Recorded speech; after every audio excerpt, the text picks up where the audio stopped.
Halo, selamat datang di Si Paham Taktik, kolaborasi Si Paham Bola dan Ruang Taktik yang didukung Indosiar Sports. Sempat bocor analisis Jose Mourinho yang dibuat dengan Villas-Boas waktu keduanya masih bersama Chelsea di tahun 2005-2006. Meski Mourinho sempat membantah bahwa itu miliknya, namun analisis lawan atau opposition analysis tersebut kini banyak dijadikan standar yang dibuat mirip dengan model tersebut lantaran isinya yang detail. Yap, mulai jamak sekarang tim memiliki analis tersendiri untuk kekuatan lawan yang tentunya akan dicari antisipasinya atau dicari kelemahannya. Tak terkecuali pelatih asal Portugal juga, Eduardo Almeida di Arema. Ruang Taktik sempat berkesempatan mengobrol dengan asistennya, yaitu FX Yanuar. Analisisnya difokuskan terhadap lawan dan bagaimana mengantisipasinya.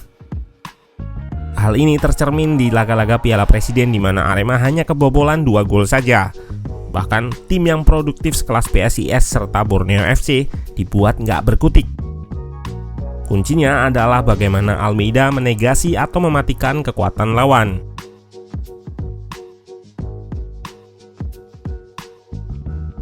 Kita harus paham bahwa taktik dalam sepak bola nggak melulu soal menyerang, dan menyerang. Setidaknya ada 4 fase utama. Menyerang, lalu transisi ke bertahan, lalu bertahan, lanjut ke transisi ke menyerang.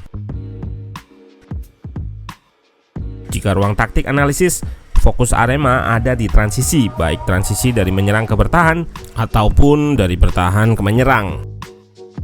Untuk transisi menyerang ke bertahan, Arema cenderung dengan cepat regroup atau segera kembali ke posisi bertahan. Singoedan akan kembali cepat ke shape atau struktur bertahannya jika diserang.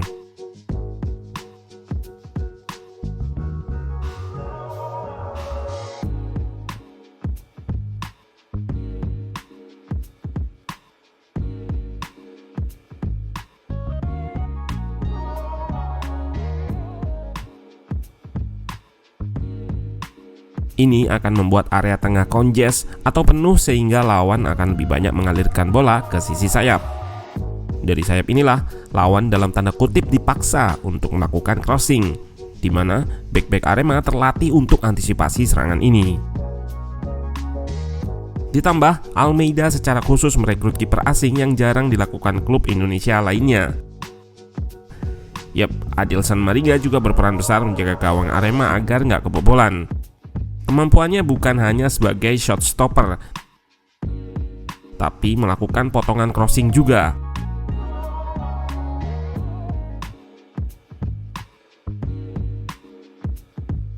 Sudah bukan rahasia umum bahwa di liga kita banyak mengandalkan serangan sayap dan crossing. Nah, dengan kiper yang bisa memotong umpan-umpan lambung ke kotak penalti ini, maka ancaman bisa dilakukan sedini mungkin. Jika crossing berhasil pun, kiper yang lama berkarir di kasta kedua Portugal ini punya refleks yang bagus untuk menghentikan laju bola ke gawang.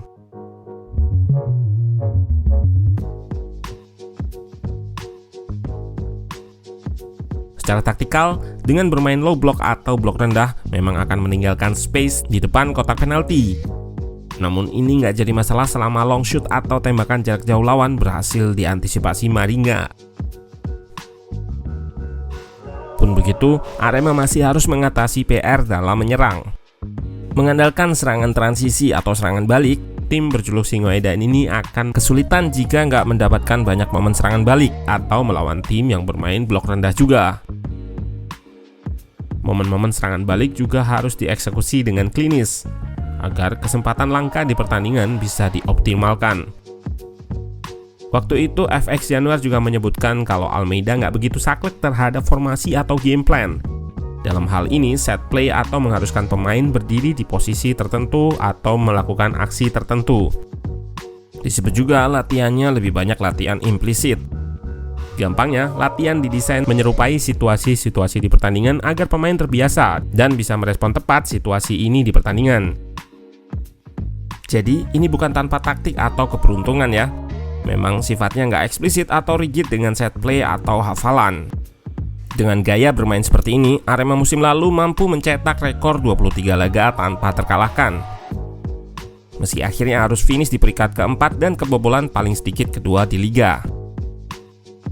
Cara bermain ini pun akhirnya mampu mengawali gelar Arema di musim ini. Menarik tentunya melihat kiprah Almeida di musim ini. Apakah bisa bersaing dengan tim yang punya gaya bermain lainnya?